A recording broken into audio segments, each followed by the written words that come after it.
Oil ব্রেকওয়ালা সাইকেলের একটা common problem হচ্ছে ব্রেক অয়েল শেষ হয়ে গেলে ব্রেক কাজ করে না। আমার সাইকেলটি 2022-এর আগস্টে কেনা হয়। 2023-এর ফেব্রুয়ারিতে একবার ব্রেকে অয়েল রিফিল করি অ্যান্ড এবার নভেম্বর মাস। ইন জেনারেলি প্রায় 8 থেকে 9 মাস অন্তর অন্তর ব্রেকে অয়েল রিফিল করতে হয়। গতবারের অয়েল রিফিলের ব্যাপারটা ভিডিও না করলেও চিন্তা করলাম এইবারেরটা একটু রেকর্ড করে ফেলি। আচ্ছা, এখানে একটা কথা, আমি একটু শারীরিকভাবে অসুস্থ হওয়ায় গলার যে আওয়াজটা সেটা বেশি কর্কশ লাগতেছে। যদিও এমনিতেই আমার গলার আওয়াজটা একটু বেশি কর্কশ। Please ignore my ugly voice. তো যাই হোক, চলুন এবার ভিডিওটা শুরু করা যাক।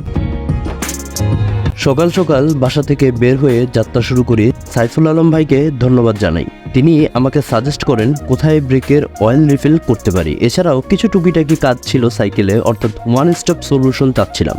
আমার ব্রেকের যে কি পরিমাণ বাজে অবস্থা তা দেখুন। ব্রেক চাপলে কোনো রেসপন্স নেই। এত রিস্কে সাইকেল চালানো খুবই মুশকিল। আর এছাড়াও 2-1 দিন আগে তো একটু অ্যাক্সিডেন্টও হইতে রাখছিলাম এই ব্রেকের জন্যই। তাই চিন্তা করলাম আর কোনোভাবেই কম্প্রোমাইজ করা যাচ্ছে না।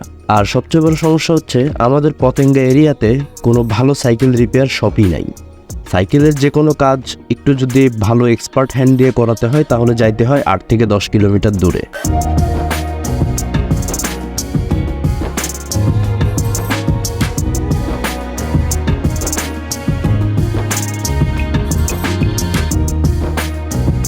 তো যাই হোক, চলে আসছি আমার কাঙ্ক্ষিত সেই রিপেয়ারিং শপে। পুরাতন যে অয়েল ব্রেকে অলরেডি আছে সেটা বের হয়ে যাতে একটা পাত্রে স্টোর হয়, সেই জন্য ব্রেকের উপরের অংশে একটা পট টাইপের কিছু একটা লাগাই দিলেন।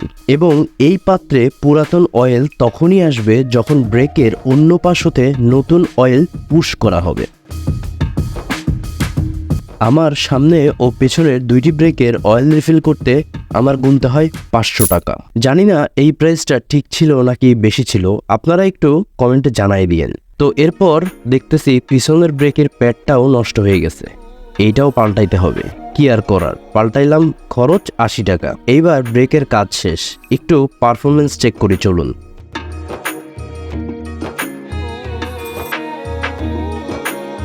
বাহ, ব্রেক পারফরমেন্স এখন খুবই ভালো আলহামদুলিল্লাহ। টাকা ঢাললে প্রোডাক্টের ভ্যালু যে বাড়ে এই তার প্রমাণ। তো এরপর সাইকেলের সাসপেনশন ওয়াশ করাইছি, সেটার ভিডিও 2-1 দিন পরে আসবে। কিভাবে সাসপেনশন ওয়াশ করাইলাম, কত টাকা পড়লো, কতদিন পর পর সাসপেনশন ওয়াশ করতে হয়, যাবতীয় ইনফরমেশন পেতে সাবস্ক্রাইব ও ফলো করে রাখেন। সাইকেলের দোকান থেকে বের হয়ে আমি আর আমার বন্ধু ইশাক একসাথে চলে গেলাম নতুন বাজার। এখান থেকে ইশাক যাবে একদিকে, আমি যাব অন্যদিকে। ਹੱਸਦੇ ਚਿਹਰਿਆਂ ਦਾ ਮਤਲਬ ਇਹ ਨਹੀਂ ਹੁੰਦਾ ਕਿ ਉਹਨਾਂ ਨੂੰ ਕੋਈ ਤਕਲੀਫ ਨਹੀਂ ਹੁੰਦੀ। ਇਹਦਾ ਮਤਲਬ ਇਹ ਹੁੰਦਾ ਕਿ ਇਹਨਾਂ ਨੂੰ ਤਕਲੀਫਾਂ ਨਾਲ ਡੀਲ ਕਰਨਾ ਹੁੰਦਾ ਹੈ। मादा चौदह वाला रंडी के जाना भोसड़ी वाला, रामा के 14 वाला पास अंदर भोसड़ी वाला रंडी वाला। ইশাকরে বললাম যে আমারে একটু কাস্টমার পর্যন্ত আগায় দে, সে কোনোভাবেই রাজি হইল না, কারণ তার নাকি কোনো একটা ফিমেলের সাথে মিটিং ফিক্সড আছে।